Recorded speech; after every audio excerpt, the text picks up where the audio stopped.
Assalamualaikum warahmatullahi wabarakatuh. Alhamdulillah, alhamdulillahilladzi arsala rasulahu bil huda wa dinil haq liyudhhirahu 'ala ad-dini kullihi wa kafa billahi syahida wa kafa billahi waqila. Asyhadu an la ilaha illallah wahdahu rabbi la syarika lah wa asyhadu anna Muhammadan abduhu wa rasuluhu alladzi la nabiyya ba'da, amma ba'du. Alhamdulillah, di malam hari ini kembali kita bisa duduk untuk bertalabul ilmi, dan duduk bertalabul ilmi itu sebuah keutamaan besar untuk menjaga istiqomah hati. Karena orang yang jarang duduk di tempat-tempat talabul ilmi itu sangat membahayakan kehidupannya. Karena orang kalau jauh dari ilmu pasti dekat dengan syahwat dan juga subhat. Makanya Nabi SAW ketika menjelaskan tentang 3 orang, kata Rasul, ala ukhbirukum bi thalathati nafar. Maukah ku habarkan kepada kalian tentang 3 orang. Yang satu masuk ke majlis taklim kemudian mendekat kepada gurunya. Yang satu masuk ke majlis taklim duduk paling belakang, dan yang satu tidak masuk justru pulang. Kata Nabi SAW, adapun yang pertama, fa'awahu Allahu alaihi, Allah akan berikan perlindungan kepadanya. Adapun yang kedua, fastahyallahu alaihi, Allah pun malu dengannya. Dan yang ketiga, fa'aradallahu alaihi, adapun orang yang pergi meninggalkan majlis ilmu, Allah palingkan hatinya. Makna Allah palingkan hatinya artinya Allah tidak mau memandangnya, Allah tidak mau melihatnya. Dan kalau Allah tidak mau melihat kita, berarti kita dijauhkan dari rahmatnya. Kalau sudah dijauhi dari rahmatnya, berarti dekat dengan laknatnya. Makanya sesibuk apapun para sahabat di zaman Nabi SAW, mereka akan hadir di majlis taklim. Karena itu satu-satunya untuk menjaga istiqomah hati. Kalau sekelas Nabi SAW disabdakan dalam hadis Ummu Salamah radhiyallahu anha bahwa doa yang sering dibaca Nabi SAW adalah ya muqallibal qulub tsabbit qalbi ala dini. Wahai zat yang membolak-balikan hatiku, kata Rasul, tetapkan hatiku di atas agama. Padahal Nabi SAW tidak mungkin sesat. Dia seorang Nabi dibimbing oleh Allah. Tapi kenapa itu pula doa yang banyak dibacakan Rasul? Takut kalau hati-hatinya suatu ketika berpaling, karena yang memegang hati itu Allah. Artinya kalau Allah Subhanahu wa ta'ala sudah memalingkan hati orang, sementara Allah itulah pemegang hati, yuqallibu kaifa sya, Allah sesuka-suka dialah membolak-balikkan hati orang. Bisa orang mendapatkan hidayah sesaat, bisa juga sesat sesaat. Semua atas kehendak Allah Subhanahu wa ta'ala. Maka beruntunglah orang-orang yang suka hadir di majlis-majlis ilmu. Maka saya nasihatkan, dimanapun ada majlis ilmu dan ada ustaz-ustaz yang mengajarkan kepada Al-Quran dan Sunnah, hadir di sini. karena itu wasilah yang sangat besar mendapatkan istiqomah hati supaya tidak tersesat. Ma'asyiral muslimin yang dimuliakan Allah Subhanahu wa taala, pembahasan di malam hari ini meneruskan peperangan Nabi sallallahu alaihi wasallam dan kita masuk kepada perang besar pertama dalam Islam yang disebut dengan Ghazwatu Badr, perang Badar. Para ulama mengatakan, maksudnya para ulama sejarah, perang Badar ini memang pasukannya tidak sebanyak perang-perang nanti setelahnya, seperti perang Uhud, perang Ahzab, perang Khaybar dan yang lainnya. Tapi karena ini perang besar pertama yang dilakukan Nabi sallallahu alaihi wasallam, walaupun jumlahnya hanya 314 orang melawan 1000, tapi tidak ada perang yang pernah terlibat Rasul di dalamnya yang paling banyak pelajaran melebihi perang Badar. Perang ini akan banyak pelajaran yang kita akan bisa petik,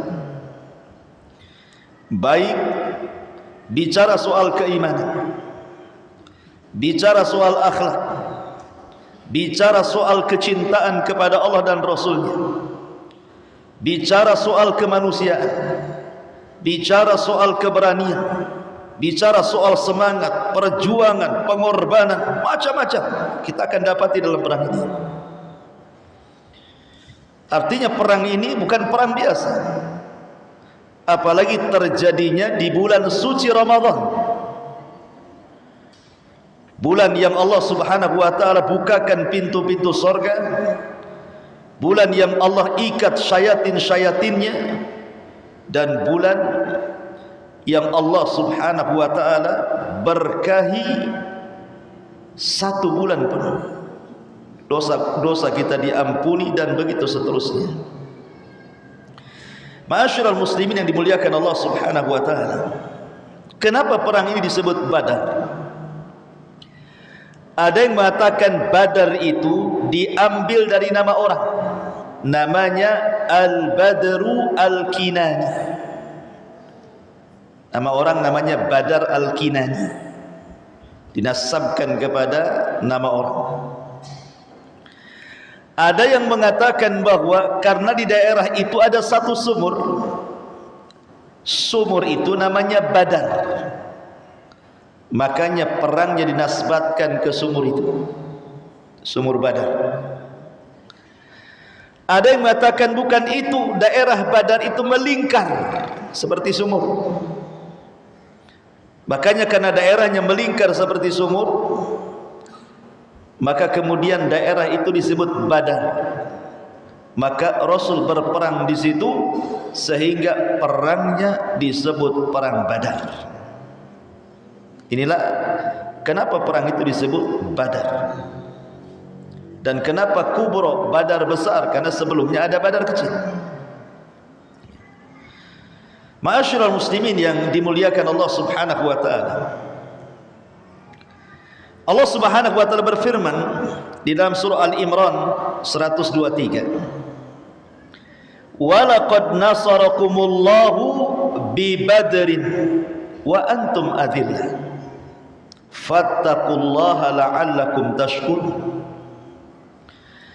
Dan sungguh Allah Subhanahu wa taala telah menolong kalian di perang Badar, padahal kalian ketika itu sangat sedikit jumlahnya.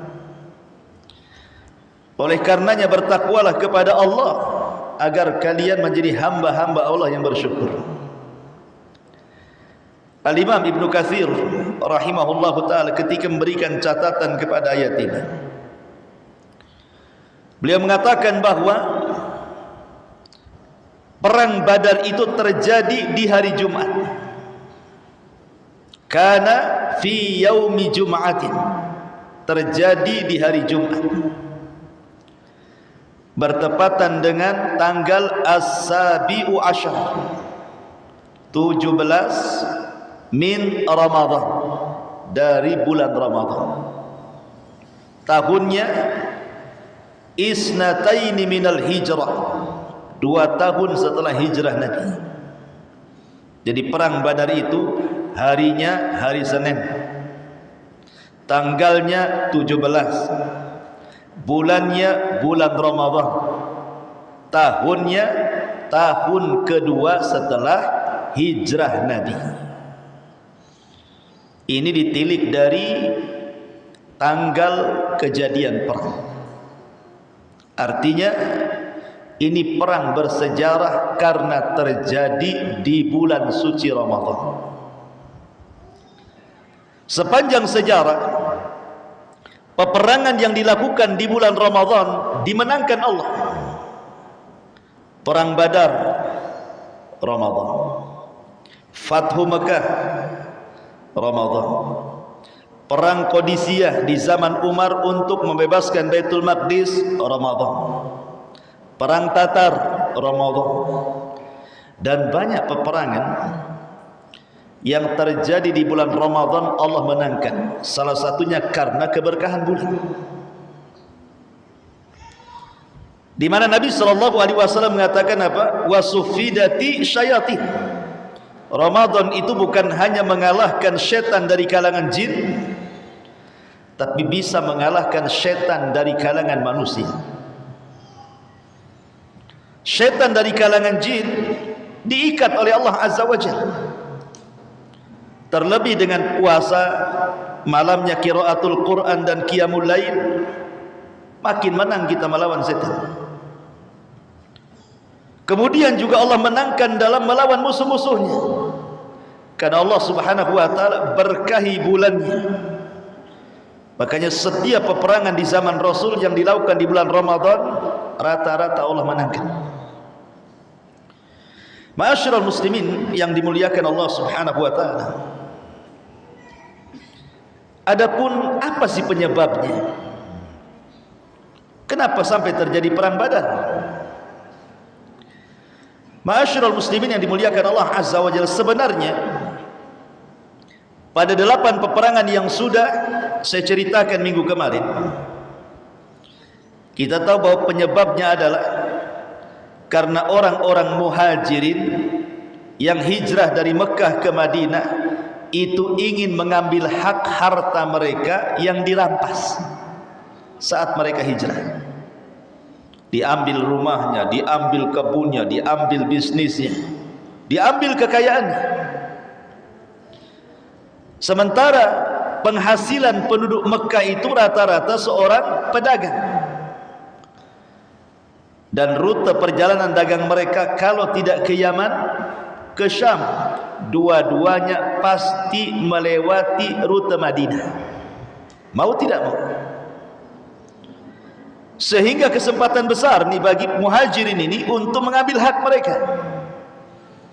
Tanah mereka sudah dirampas, rumah mereka diambil, bisnis mereka dihancurkan, kekayaan mereka diambil. Nah, kesempatan nih mengambil hak mereka. Lah salah satu penyebab perang Badar ini karena ada kafilah besar, kafilah dagang besar dipimpin Abi Sufyan. Dan itulah kafilah dagang terbesar yang pernah dilakukan orang-orang Quraisy, di mana hampir semua kekayaan orang-orang Quraisy itu dititipkan kepada Abi Sufyan untuk dijual di Syam, dan pulangnya membawa uang dan barang-barang yang dibeli di Syam. Ini perdagangan yang sangat besar. Hampir tidak ada satupun rumah di Quraisy kecuali menitipkan modal kepada Abi Sufyan. Jadi kesempatan besar untuk diambil. Makanya Nabi SAW memimpin langsung untuk mengambil hak para sahabat muhajirin ini. Diutuslah mata-mata. Setelah kemudian tahu mana rutenya Abi Sufyan ini oleh 2 sahabat yang dijadikan mata-mata itu, maka Rasul bergerak. Ingat, tidak ada niat peperangan, sehingga Nabi SAW tidak banyak melibatkan para sahabat. Dan Nabi SAW tidak mencela orang yang terlibat di dalamnya. Yang tidak terlibat di dalamnya Rasul tidak celah. Kenapa? Karena tidak ada niat perang. Mau ikut silahkan, nggak ikut juga nggak apa-apa.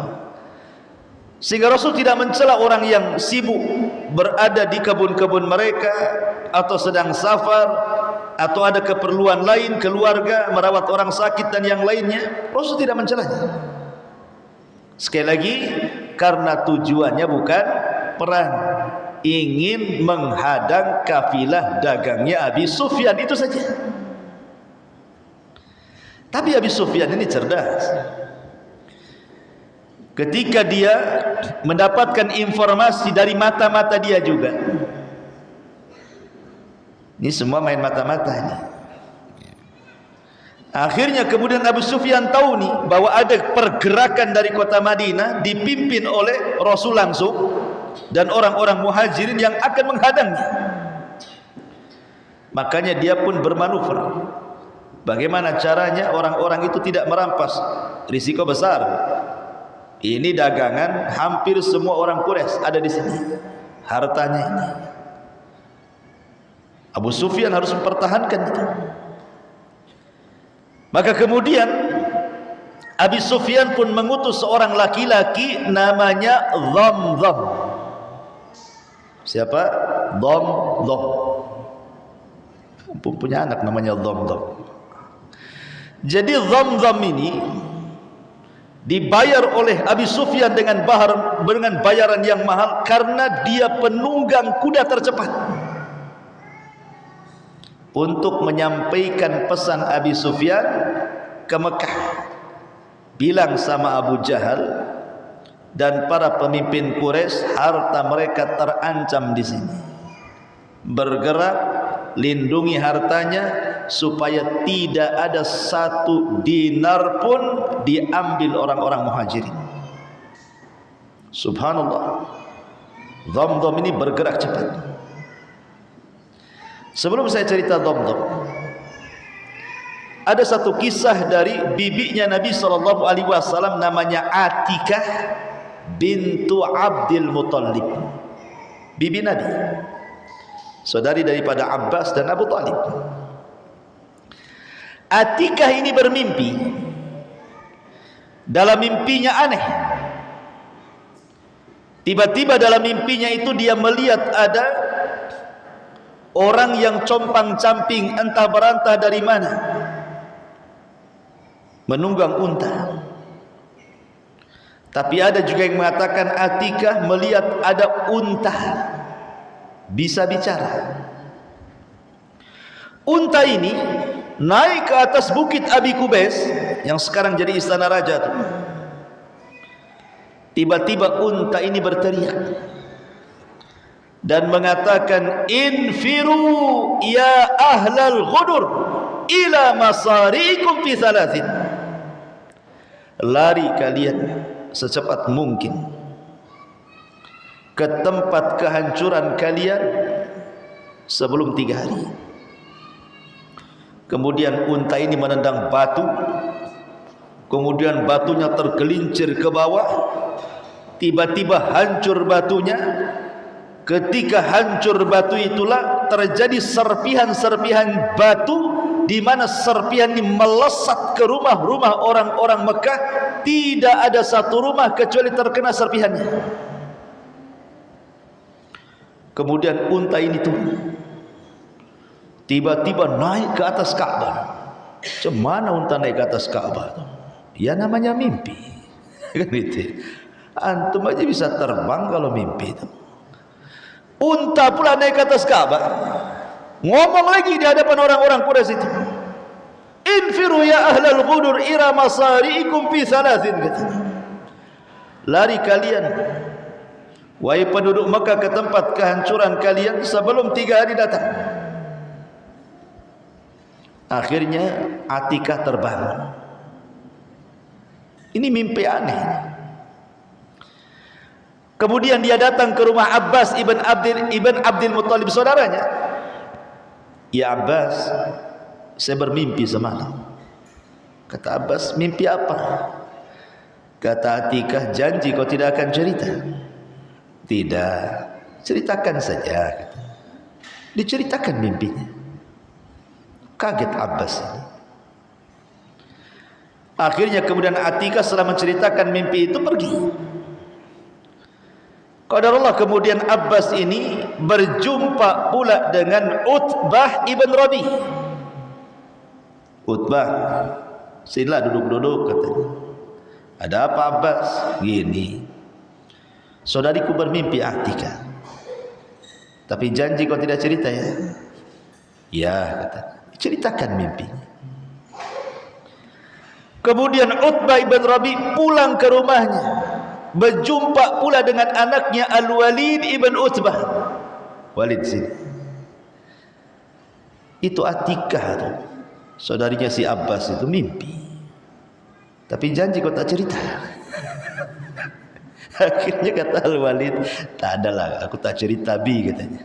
Oke, diceritakan. Al-Walid ibn Utbah main pula ke Ka'bah, ketemu pula kawannya di Ka'bah.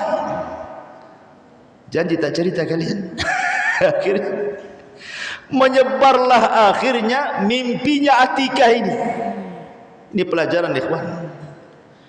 Amanah dengar itu berat. Kalau ada orang yang mau menceritakan kepada antum, ambil janjinya dulu. Antum percaya dengan saya? Kalau percaya ceritakan. Tapi seandainya saya ceritakan kepada orang, jangan salahkan saya. Supaya antum ada perjanjian dengan orang yang menceritakan itu. Jangan iya saja, habis itu kau ceritakan sama orang. Itu tidak ada amanah telinga kita namanya. Ma'asyiral muslimin yang dimuliakan, tersebar berita itu sampai marah Abu Jahal. Kenapa? Mimpi ini mengancam keamanan. Sementara Abu Jahal itu pemimpin Arab kala itu. Itu harus tegas. Akhirnya dia marah kepada Abbas, dipanggilnya Abbas itu. Kemudian mengcross-check, betul Atikah mimpi seperti ini. Abbas pula pura-pura bodoh. Tak tahu saya katanya. Kemudian Abu Jahal mengancam, kalau seandainya mimpi saudarimu tidak terbukti wahai Abbas, saya akan buat surat, ku tempel di Ka'bah bahwa engkau pembohong. Dan semua orang Arab pasti membacanya dan akan mengatakan engkau ini kadzab, pendusta. Akhirnya kemudian satu hari tidak ada apa-apa, 2 hari tidak ada apa-apa, 3 hari Dhamdham datang. Tadi cerita Dhamdham tadi ya. Utusan Abi Sufyan Dhamdham datang, berteriak-teriak dia di Mekah itu. Maka para pembesar Quraisy berkumpul tuh. Karena sebelumnya Abu Jahal itu kan gak yakin dengan mimpi itu. Bahkan dia dalam riwayat mengatakan kepada Abbas itu, ya Abbas, hentikan ucapanmu itu katanya. Sudah cukup dari kabilahmu itu ada laki-laki yang ngaku nabi, sekarang pula ada perempuan ngaku nabi katanya. Maksudnya satunya Rasulullah, satunya Atikah pula katanya. Sudah cukup. Rupanya setelah 3 hari betul pula mimpi itu. Dhamdham datang. Ketika Dhamdham datang menceritakan bahwa seluruh harta orang-orang Quraisy hendak dirampas oleh Muhammad dan sahabatnya. Kalian harus menolong Abi Sufyan. Dari situlah Abu Jahal akhirnya mengumpulkan semua orang dan mampu mengumpulkan sampai 1000 pasukan. Dibawa kemana? Dibawa ke arah Madinah untuk menyelamatkan Abi Sufyan dan dagangan mereka, karena juga harta mereka ada di situ. Mau tidak mau juga yang punya harta harus terlibat tuh. Berangkat semuanya. Ma'asyiral muslimin yang dimuliakan Allah, bahkan yang tidak mau dipaksa ikut, kemudian diancam. Akhirnya karena memang pimpinan Arab yang minta, mau tidak mau terlibatlah semuanya. Makanya cukup banyak, 1000 orang yang dilawan 314 orang. Subhanallah. Akhirnya kemudian mereka pun bisa menyelamatkan kafilahnya Abi Sufyan. Nabi gagal untuk mengambil hartanya Abi Sufyan karena keburu datang pasukan Abu Jahal itu. Ketika itu ma'asyiral muslimin yang dimuliakan Allah Subhanahu wa taala, orang-orang Quraisy yang kan tujuan mereka menyelamatkan dagangan kan, bukan hendak perang. Akhirnya terbelah. Gimana nih katanya? Ini Abu Sufyan sudah selamat, harta kami sudah selamat katanya. Sudahlah pulang, tujuan kami kan hanya menyelamatkan Abu Sufyan katanya. Tapi si Fir'aunnya umat ini Abu Jahal tidak mau. Dia ganti manuver. Sekarang lain lagi ceritanya. Memang awalnya kita menyelamatkan dagangan kita Abu Sufyan, tapi sekarang beda lagi ceritanya. Kita perang katanya. Dari situlah mau tidak mau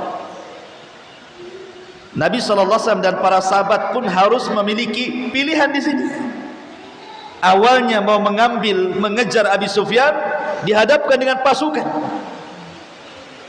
Mundur ataukah maju? Ini sama-sama terbelah juga. Lah disitulah terjadi apa yang disebut dengan pertempuran perang Badar. Adapun dari orang-orang Islam, kaum muslimin yang memimpin adalah Nabi sendiri. Kemudian juga pemimpin di bawah Nabi ada Hamzah ibn Abdul Muttalib, Asadullah, singanya Allah. Kemudian juga ada Abu Bakar. Kemudian juga ada Umar radhiyallahu an. Kemudian ada Utsman radhiyallahu an. Pertanyaannya, kemana Utsman? Kenapa dia tidak terlibat? Ini Khulafaur Rasyidin. Abu Bakar terlibat, Umar terlibat, Ali terlibat. Di mana Utsman? Kemana Utsman? Kenapa tidak terlibat di sini? Ma'asyiral muslimin yang dimuliakan Allah Subhanahu wa taala, Utsman ini sebenarnya mau ikut perang Badar juga. Tetapi Nabi SAW melihat kemaslahatan istrinya Ruqayyah yang sedang sakit parah. Makanya Nabi meminta agar Utsman jangan terlibat perang Badar, dan Utsman tetap mendapatkan bagian ghanimah kalau seandainya Badar dimenangkan. Dan Allah takdirkan menang. Makanya Utsman tidak ikut terlibat itu karena perintah Nabi.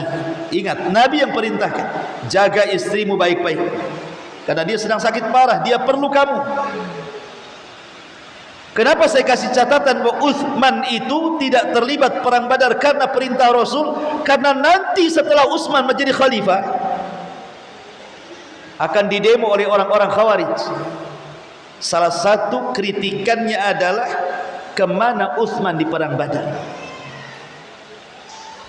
Maka jawabannya, Utsman memang tidak terlibat dalam perang Badar. Pertama, karena perang Badar tidak diwajibkan terlibat semuanya, dan Rasul tidak mencela orang-orang yang tidak terlibat.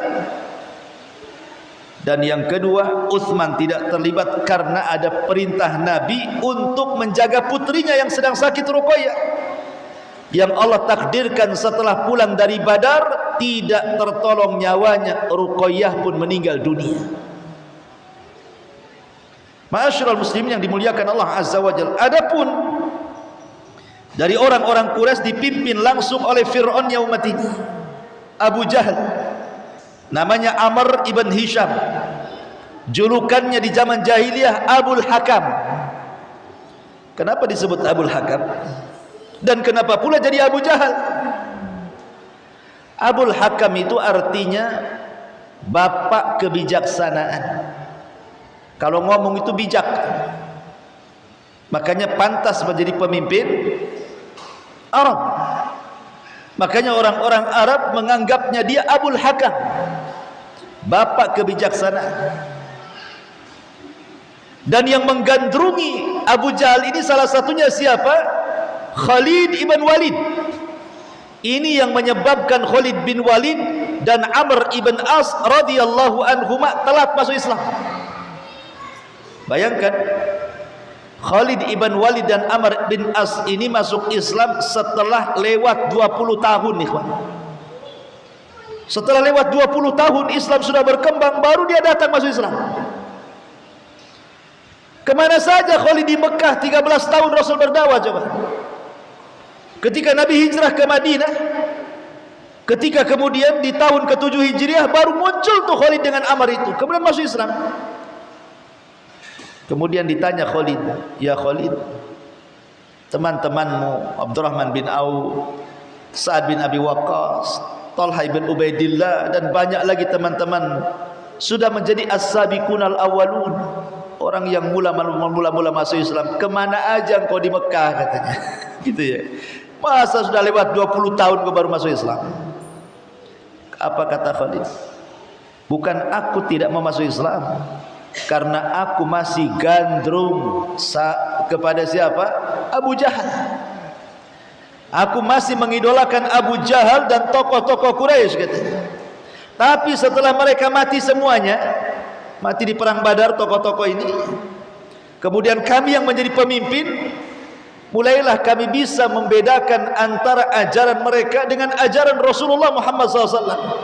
Dan ternyata ajaran Muhammad jauh lebih benar dibandingkan ajaran mereka. Sebab itulah aku masuk Islam. Hidayah ya. Ma'asyiral muslimin yang dimuliakan Allah Subhanahu wa ta'ala. Jadi pimpinan orang-orang musyrik pertama Abu Jahal. Kemudian di sana ada Utbah ibn Rabi'ah. Kemudian di sana ada Umayyah ibn Khalaf, tuannya Bilal yang menyiksa Bilal itu. Umayyah ibn Khalaf. Dan para pembesar-pembesar yang lainnya. Adapun secara jumlah pasukan kaum muslimin ada yang mengatakan 340, ada yang mengatakan 313, ada yang mengatakan 314. Dan jumlah tentara Badar sama dengan jumlah tentara Talut ketika melawan Jalut, dengan 2 penunggang kuda. Kemudian tentara orang-orang musyrik jumlahnya 1000 dengan 200 penunggang kuda. Ingat, kuda itu sangat berperan dalam peperangan, ikhwan. Kuda itu sangat berperan sekali dalam peperangan. Makanya kuda itu kalau diibaratkan sekarang ini kayak tank-tank begitulah. Kayak tank gitu ya, kayak. Pokoknya dia kendaraan perang yang bisa membunuh orang dengan cepat. Makanya kenapa kuda itu dijadikan sumpah dalam Al-Quran, wal adiyati dhabha fal muriyati qadha fal mughirati subha fa atharna bihi naq'an fawasatna bihi jam'a. Sampai Allah jadikan sumpah kuda demi kuda-kuda perang yang terengah-engah mengeluarkan suaranya, yang menginjak batu kemudian mengeluarkan percikan api, yang masuk ke dalam pasukan kemudian mengobrak-abrik. Dan Rasul mengatakan di setiap ubun-ubun kuda perang terdapat keberkahan, karena satu-satunya binatang yang bisa untuk berperang itu hanya kuda. Dia bisa mundur, bisa maju, bisa ngepot, bisa macam-macam. Yang lain tidak bisa. Ma'asyiral muslimin yang dimuliakan, makanya kemudian secara jumlah dan peralatan orang-orang Quraisy menang. 200 penunggang kuda, pasukannya 1000. Kaum muslimin 2 orang penunggang kudanya. Pasukannya 340, ada yang mengatakan 313, ada yang mengatakan 314 kan itu. Tidak banding secara jumlah. Apalagi belum ada pengalaman perang. Sehingga wajar ada kekhawatiran-kekhawatiran dari Nabi SAW kalau peperangan ini dikalahkan, itu masalahnya. Manusiawi gitu ya. Ma'asyiral muslimin yang dimuliakan Allah Azza wa Jalla, sebelum saya akan ceritakan secara singkat mungkin ya, bagaimana terjadi peperangan Badar dan bagaimana dimenangkan, siapa saja para syuhadanya, dan siapa saja yang terbunuh dari musuhnya, siapa pula yang tertawan, dan begitu seterusnya. Kita akan mengambil beberapa pelajaran yang sangat penting sekali dari peperangan Badar ini. Ma'asyiral muslimin yang dimuliakan Allah Subhanahu wa taala, yang pertama, perang Badar ini mengajarkan kepada kita tentang keterlibatan anak-anak muda dalam Islam. Anak-anak muda dalam Islam, karena dalam perang Badar ini kebanyakan terlibat anak-anak muda. Ma'asyiral muslimin yang dimuliakan Allah Azza wa Jalla, ada seorang sahabat namanya Rafi ibn Khadij dan Samurah ibn Jundab. Rafi ibn Khadij seorang pemanah handal, dan juga Samurah ibn Jundab. Dia datang kepada Nabi SAW melamar untuk ikut terlibat dalam Badar, tapi Rasul menolak kedua-duanya. Bukan Rafi ibn Khadij saja atau Samurah bin Jundab, ada 15 anak muda ditolak oleh Nabi. Kenapa? Karena usianya belum cukup baligh, belum 15 tahun, rata-rata 14 tahun atau kurang dari 14 tahun. Maka Rasul tidak mau melibatkan anak-anak dalam peperangan, walaupun mereka ahli panah, ahli gulat, dan begitu seterusnya. Tetapi ketika perang Uhud, setelah perang Badar itu kan, perang Uhud, kaum muslimin mengalami kekalahan kan? Rafi bin Khadij ini datang kepada Rasul karena sudah usianya masuk kan gitu. Minta untuk dilibatkan dalam perang karena dia jago panah. Akhirnya dites oleh Rasul, masuk dia. Samurah ibn Jundub, dia cemburu, masa si Rafi masuk aku tak masuk, katanya. Nggak terima dia. Kemudian dia mengatakan, ya Rasul, kalau kau suruh aku gulat dengan dia, aku bisa tumbangkan dia. Kenapa kau terima dia, kau tolak aku pula, katanya. Kata Rasul, gulatlah kalian. Karena gulat di zaman itu adalah olahraga. Gulatlah siapa? Rafi ibn Khadij dengan Samurah ibn Jundab. Sekali tunjang tegulinglah si Rafi ibn Khadij, dia kan pemanah saja. Ini satunya pegulat. Ya. Akhirnya ketika menang Samurah ibn Jundab ini, kata Rasul, kalau begitu bolehlah aku masuk, katanya. Ma'asyiral muslimin yang dimuliakan Allah Azza wa Jalla, karena ada beberapa para sahabat ikhwatu fiddin yang dimuliakan Allah Azza wa Jalla yang memang ditolak Nabi. Sebut saja yang ditolak oleh Nabi SAW itu seperti Abdullah ibn Umar, karena belum cukup umur. Abdullah ibn Umar tidak dilibatkan, tidak boleh. Padahal dia anak daripada Umar bin Khattab kan itu, tetap tidak boleh sebab tidak cukup umur. Kemudian juga selain daripada Abdullah ibn Umar radhiyallahu an, di sana juga ada sahabat Nabi SAW yang masih kecil. Di antaranya siapa namanya? Lupa. Pokoknya ada sekitar 15 orang. Salah satunya Abdullah ibn Umar, kemudian Abu Sa'id Al-Khudri, Abu Sa'id Al-Khudri radhiyallahu anhu, dan beberapa para sahabat Muhajirin dan Ansar ditolak oleh Nabi. Dari sini kita tahu ikhwan, usia 14 tahun sudah punya jiwa keberanian ingin perang. Ingat, perang ini taruhannya nyawa. Di zaman itu bukan pakai pistol, orang yang entah di mana tahu-tahu dah mati kan itu. Orang dulu kan betul-betul hadap-hadapan.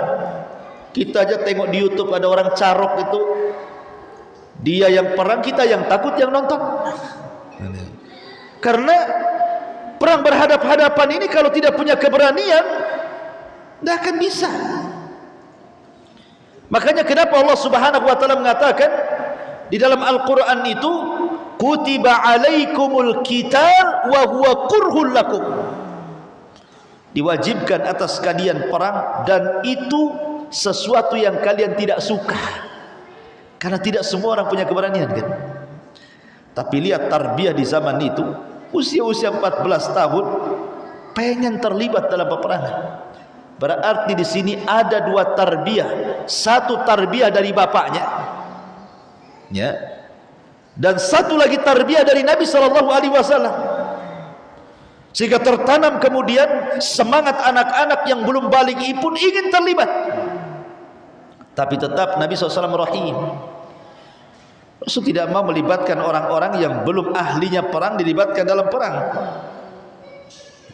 Makanya Nabi SAW tidak memasukkan mereka. Ma'asyiral muslimin yang dimuliakan Allah Azza wa Jalla, dari sini tahu perannya anak-anak muda di zaman itu. Contoh yang lain, nanti ketika kita masuk pada pertempuran,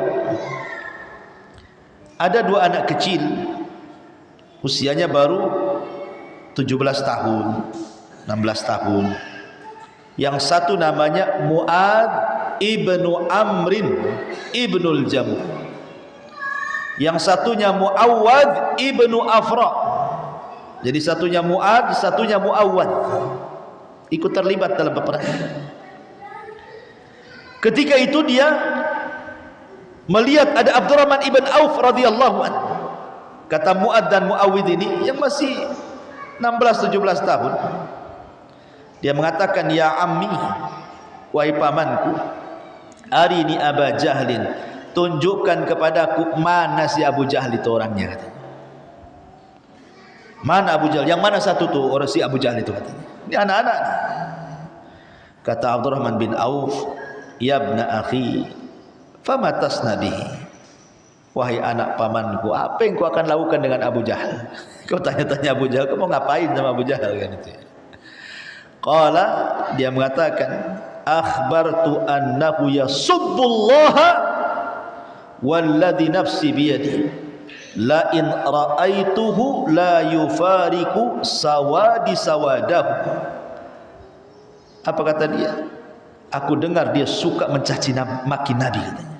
Betul itu, dia suka mencaci maki Nabi, katanya. Demi Allah, demi yang jiwaku berada di tangannya, sempat aku lihat dia, aku tidak akan tinggalkan dia sampai Allah takdirkan saya yang mati atau dia yang mati. Oh coba, anak muda beraninya tuh. Abu Jahal ini jenderal perang, pemimpinnya. Ketika kemudian Abdurrahman bin Auf menunjukkan tuh, yang itu tuh orang itu, yang itu tuh, yang kepalanya ada bulunya tuh. Nah, itulah Abu Jahal itu. Ketika dapat petunjuk dari Abdurrahman bin Auf ini, Mu'ad dan Mu'awwad ini langsung berburu Abu Jahal dan berhasil. Dua-duanya melukai Abu Jahal dan dua-duanya berhasil membunuh Abu Jahal. Walaupun kemudian ada yang mengatakan Abdullah bin Mas'ud memenggal kepalanya. Tapi sebab terbunuhnya Abu Jahal siapa? Mu'ad dan Mu'awwid. Ini bentuk penghinaan seorang jenderal dibunuh anak-anak. Dan Nabi SAW pernah suatu ketika dia sedang sholat di depan Ka'bah, sesumbar Abu Jahal Amr bin Hisham dan mengatakan, la in ra'aituhu sajidan la ata'anna fi raqabatihi, katanya. Kalau aku melihat Muhammad sedang sholat, ku tunjang lehernya, kata Abu Jahal. Setelah ngomong begitu, ada pula Rasul datang, betul-betul sholat dan betul-betul sujud. Ini kawan-kawan Abu Jahal, ya Aba Jahal, tadi kau sesumbar, kalau Muhammad sedang sholat dan sedang sujud, dalam posisi itulah kau tunjang lehernya, katanya. Mana buktinya, katanya. Abu Jahal pun tersulut emosinya, mendekati Nabi. Kemudian ketika hampir menunjang leher Rasul, tiba-tiba dia yang terpental, dia yang menunjang, dia pula yang terpental. Kan aneh itu. Harusnya yang ditunjang yang terpental, kan itu ya. Dia yang nunjangi, dia pula yang terpental, katanya. Abu Jahal ini ketakutan, sehingga kemudian ditanya oleh orang-orang, ada apa dengan kamu ini wahai Abu Jahal? Kata Abu Jahal, wallahi inni ra'aitu la khandaqan min nari wa haulan wa ajnihatan, katanya, demi Allah aku melihat antara diriku dan Muhammad itu ada parit api dan ketakutan yang luar biasa, dan ada sayap yang menghempaskan diriku, katanya. Ketika Rasul mendengar suara Abu Jahal bahwa ada sayap yang menghempaskan dirinya, apa kata Rasul? Kata Rasul, laudana minni lakhtatafannakul malaikatu udwan udwa. Coba saja dia dekat aku, malaikat akan mematahkan sepotong-potong tuh badan dia dari kaki sampai kepala, kata Rasul. Akhirnya kemudian Abu Jahal karena tidak berhasil, pada waktu yang lain dia membuat sayembara, man yastati an yadha'a sala jazurin ala dhahri Muhammadin falahu kada wa kada. Siapa yang bisa meletakkan sala jazur, kotoran unta yang baru disembelih itu kan, kalau antum yang beli kambing kemudian didedel perutnya kan keluar tuh jeroannya, ususnya, tempat kotorannya, itu disebut sala jazur. Kotoran unta, usus-ususnya masih berdarah tuh. Siapa yang bisa meletakkan itu usus dan kotoran unta di pundak Muhammad dan dia sedang sholat, maka dia akan dapat ini dan itu. Rupanya ada kesempatan pada orang yang paling jahat, namanya Uqbah bin Abi Mu'aid. Uqbah ibn Abi Mu'aid namanya.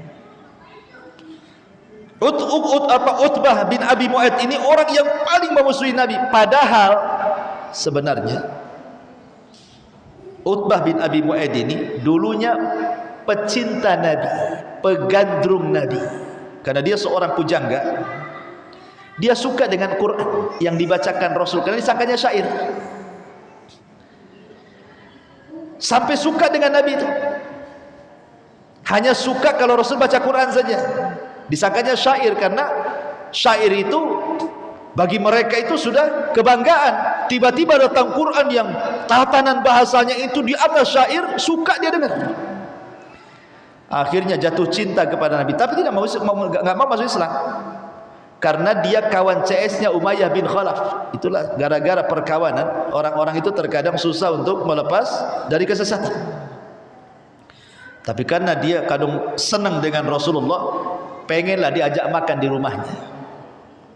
Diajak makan, tapi Rasul masuk tak mau makan pula. Bagi orang Arab, pantang tamu itu tak makan, berarti ada masalah dengan makanannya, karena itu bentuk penghormatan masalahnya. Tanyalah Utbah bin Abi Mu'aid, ya Muhammad, ala ta'kul, kenapa kau tak makan? Kata Rasul, tidak mungkin aku makan dari masakannya orang musyrik. Kalau ingin ku makan makananmu, bersyahadatlah, pasti ku makan semua. Akhirnya awalnya berat, tapi karena ingin menghormati Nabi, biar makan, bukan untuk masuk Islam, biar menghormati saja, biar dia makan. Dia tidak tahu konsekuensi syahadat itu berarti benar masuk Islam kan? Bersyahadat pula dia, asyhadu an la ilaha illallah wa asyhadu anna Muhammadar Rasulullah. Rasul makan akhirnya. Rupanya syahadatnya terdengar kepada kawannya Umayyah ibn Khalaf. Datang Umayyah ini dan mengatakan, apakah engkau telah tertimpa soba? Soba itu orang yang berpindah dari satu agama ke agama yang disebut soba namanya. Tidak, kami masih menyembah agama yang disembah nenek moyang, kata Uqbah bin Abi Mu'aid. Tidak, aku mendengar kau sudah masuk agama Muhammad. Tidak, katanya. Kemudian kata Utbah gini, kalau kau tidak percaya, apa yang harus aku lakukan biar aku tetap menjadi gengmu gitu, satu geng dengan kamu? Kata Umayyah, kalau memang pengakuanmu benar, engkau tidak ikut agama Muhammad, hinakan dia, hinakan Muhammad.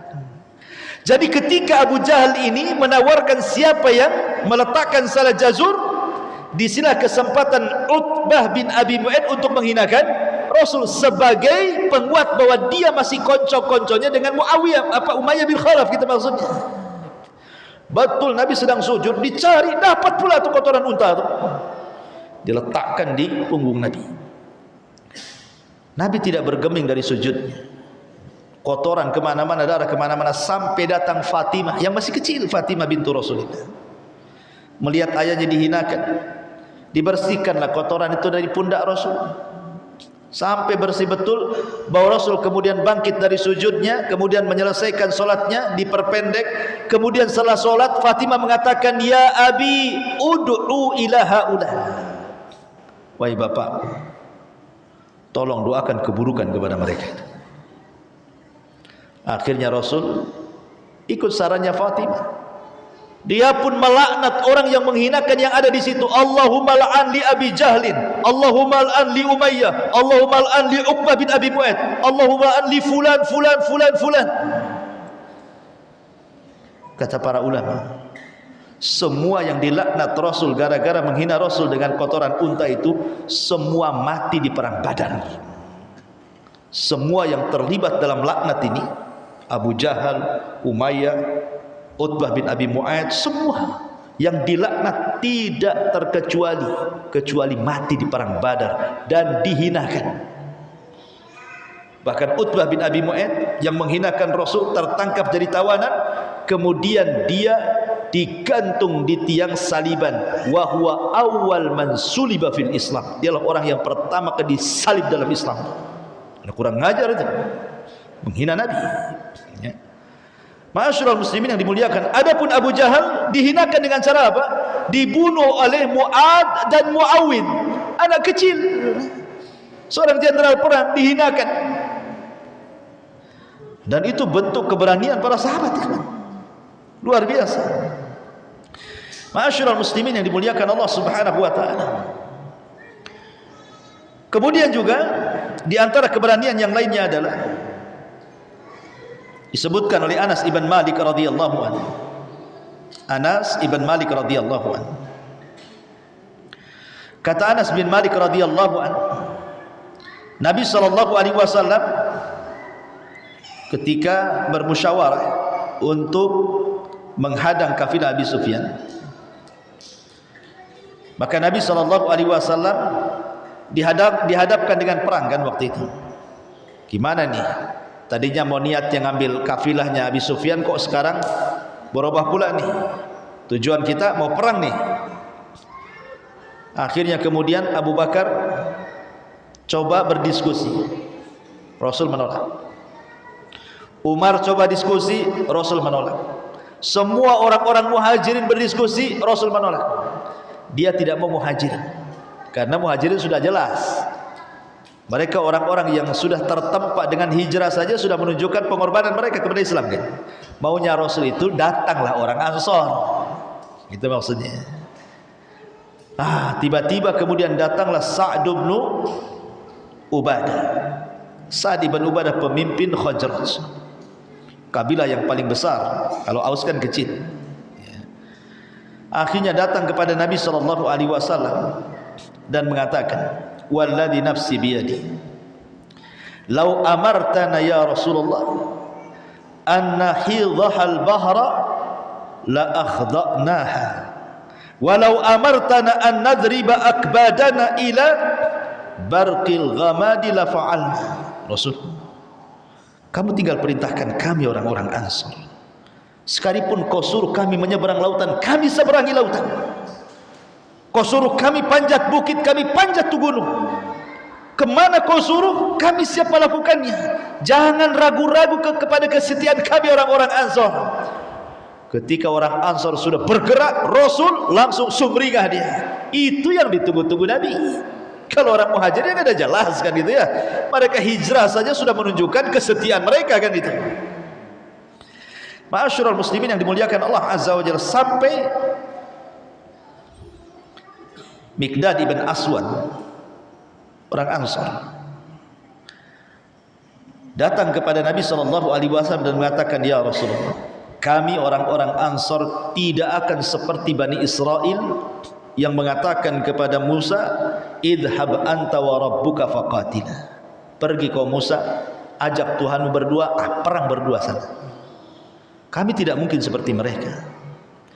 Walakinna, kata Al-Miqdad ibn Aswad ini, nuqatilu an yaminika wa an shimalika wa baina yadayka wa khalfaka, tapi kami siap untuk berperang di samping kananmu, di samping kirimu, di depanmu, di belakangmu, di mana saja kau tempatkan kami siap perang.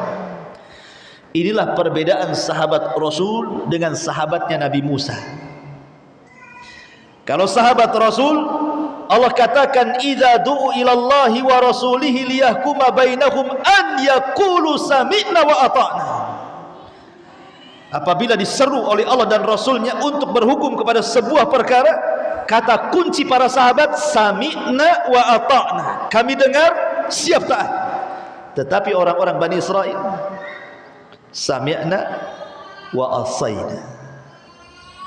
Ketika Musa bawa papan Taurat, baru saja dapat papan Taurat, isinya Taurat. Ingat perbedaan Taurat dengan Quran apa? Kalau Quran itu makruh dibaca, kalau Taurat itu maktub ditulis. Karena Musa dapat Taurat itu langsung dengan papan sudah ada tulisannya. Tapi kalau Quran itu tidak langsung 30 juz dengan tulisannya, tidak, diturunkan satu ayat, dibaca, dihafal, disampaikan, dibaca, dihafal, disampaikan. Nah itu ya. Baru rampung 23 tahun. Makanya Quran itu diibadahi bacaannya. Satu huruf 10 pahala. Kalau kitab-kitab selain Quran itu maktub ditulis, karena langsung dapat kitabnya sudah ada catatannya. Kalau Quran tidak, karena baru dibukukan di zaman siapa? Utsman ibn Affan, yang disebut dengan Mushaf Imam, yang sekarang disebut Mushaf Utsmani namanya, yang ada depan antum tuh, Mushaf Utsmani. Ya. Jadi ketika Musa bawa papan Taurat ini, mereka kan ditinggal oleh Musa 40 malam, tiba-tiba menyembah patung anak sapi Samiri yang dibentuk oleh Samiri itu. Kan marah Musa itu. Kemudian Musa mengatakan, sekarang saya akan bacakan hukuman orang yang murtad, orang yang melakukan sesembahan kepada selain Allah. Kalian siap untuk melakukannya? Di hadapan kalian sudah ada undang-undang Taurat. Apa jawaban Bani Israil? Nandur ya Musa, lihat wahai Musa. Kalau berat, pikir-pikir. Kalau ringan, siap kita lakukan. Kalau ringan, siap, sami'na wa ata'na. Kalau berat, sami'na wa tafakkarna. Dengar, pikir-pikir katanya. Marah Musa. Apa kalian? Kalau ringan diamalkan, kalau berat kalian pikir-pikir. Musa berdoa, bukit Tur diangkat, wa rafa'na fawqahumut tur, wa rafa'na fawqahumut tur. Kami angkat bukit Tur di atas kepala mereka. Maka Musa mengatakan, ikut Taurat atau dibanting sama bukit. Setelah mereka lihat bukit di atas, mati kita.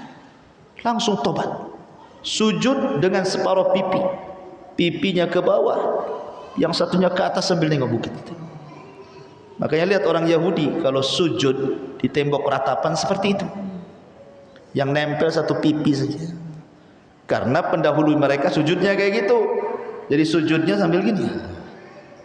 Kenapa? Kata mereka, karena sujud seperti itu sebagai sujud tolak bala katanya.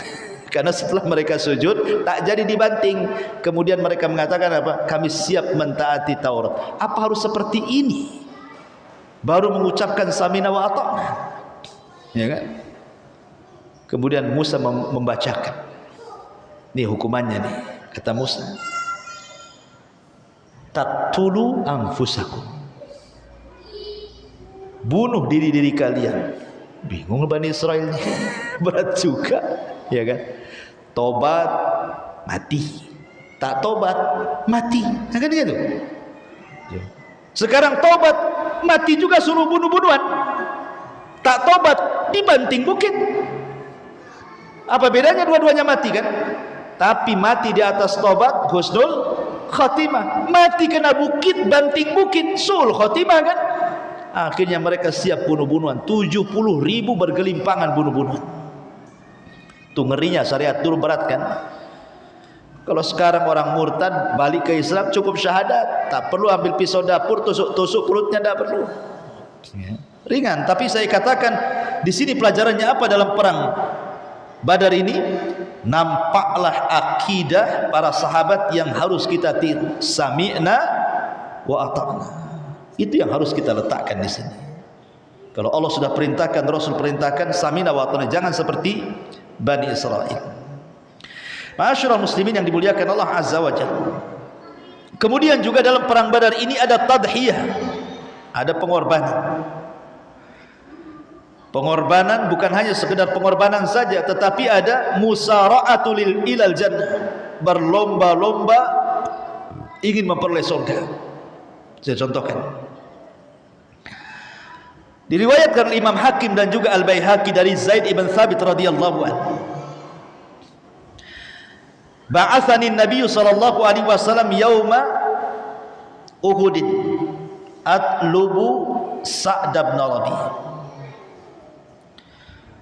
Jadi kisahnya ini bukan di perang Badar tapi di perang Uhud, tapi saya ingin melihat bagaimana pengorbanan para sahabat. Di mana peperangan sahabat itu sama aja. Ya. Lah Sa'd bin Rabi' ini ketika itu sedang meregang nyawa. Rasul kehilangan Sa'd bin Rabi'. Mana itu Sa'd bin Rabi' itu? Cari dia. Kalau ketemu sampaikan salamku, kata Rasul. Kemudian rupanya dia sedang meregang nyawa. Kata Sa'd bin Rabi' dengan suara lirih dia mengatakan, aku termasuk orang yang gugur untuk ini, sampaikan salamku untuk Rasulullah. Beritahu bahwa Sa'ad berkata kepadamu, wahai Rasul, semoga Allah memberikan engkau balasan dengan sebaik-baiknya balasan yang diterima oleh para nabi. Kullahu, katakan kepadanya, ya Rasulullah, ajidu rihal jannah, aku sudah mencium bau surga. Subhanallah, bau surga sudah sampai ke dunia. Aku sudah mencium bau surga. Kemudian kata dia, wa kulli li qaumi al-ansar, tolong sampaikan kepada kaumku Ansar, la udra lakum indallah in khulisa ila Rasulillah sallallahu alaihi wasallam wa fikum ainun tatra. Kata Rasul, kata Sa'ad bin Sa'ad ini Ibn Rabi mengatakan kepada yang diutus Rasul, sampaikan salamku kepada kaumku Ansar, beritahu mereka bahwa Sa'ad bin Rabi berkata, tidak ada alasan bagi kalian jika kelak pada hari kiamat Rasul terluka atau terbunuh sementara mata kalian masih hidup, mata kalian masih bisa berkedip, nyawa kalian masih ada. Bagaimana sahabat ini walaupun mereka harus mengeluarkan jiwa-jiwa mereka dari badan, tapi jangan Rasul yang terluka. Itu hebatnya para sahabat, ya. Dan ini bentuk daripada apa? Tadhiyah, kan, pengorbanan. Bahkan di peperangan awal perang Badar itu ada seorang sahabat luar biasa, namanya Umair ibn Khammam. Umair ibn Khammam. Dia bawa kurma di sini, taruh di kantong. Begitulah sahabat, makan mereka kurma taruh di kantong. Ya. Kadang sehari 3 butir cukup, kan itu. Jadi Nabi SAW ketika berhadapan-hadapan dengan pasukan itu, Rasul membacakan ayat. Karena ketika itu turun ayat, wasari'u ila maghfiratin mir rabbikum wa jannatin arduhas samawati wal ar uiddat lil muttaqin. Bersegeralah kalian kepada keampunan Allah, karena sorga yang luasnya selangit dan bumi diperuntukkan orang-orang yang bertakwa. Umair ibn Khammam ini mendengar Rasul, betul sorga itu seluas langit dan bumi, katanya. Kata Rasul, iya, seluas langit dan bumi.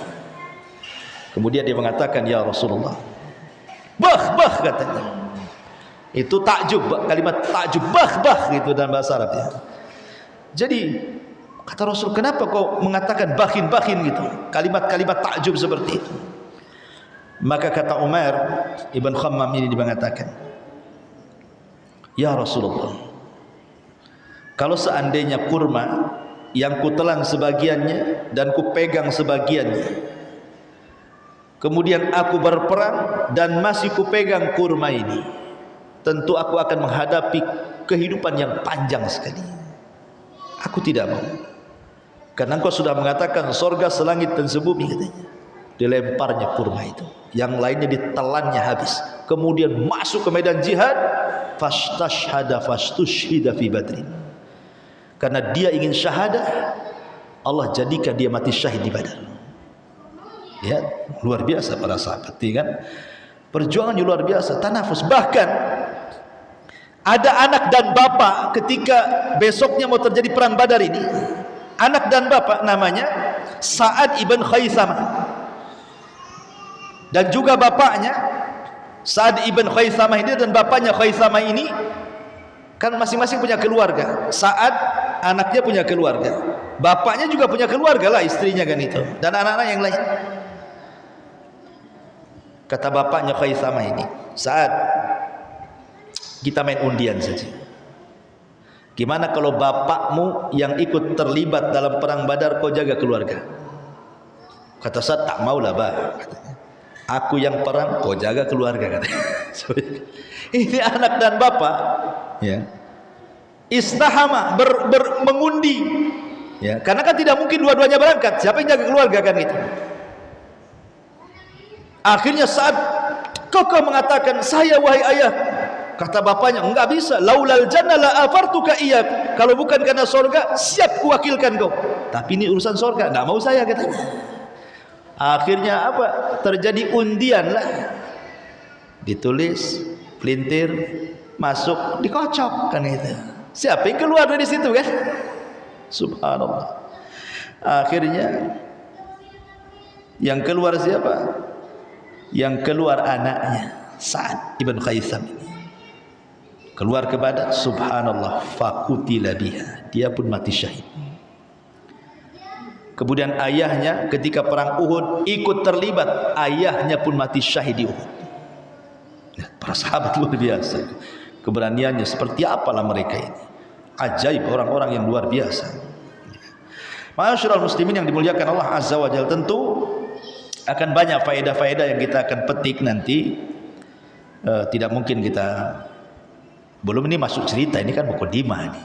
Ini muqaddimahnya sepanjang ini, ceritanya lebih panjang kan begitu ya.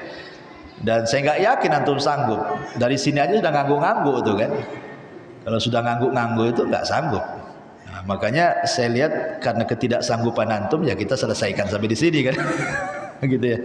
Insyaallah kita lanjutkan di minggu depan. Mudah-mudahan ada manfaatnya. Kita tutup dengan kafaratul majlis. Subhanakallahumma bihamdika asyhadu an la ilaha illa anta astaghfiruka wa atubu ilaik. Wallahu ta'ala alam. Assalamualaikum warahmatullahi wabarakatuh.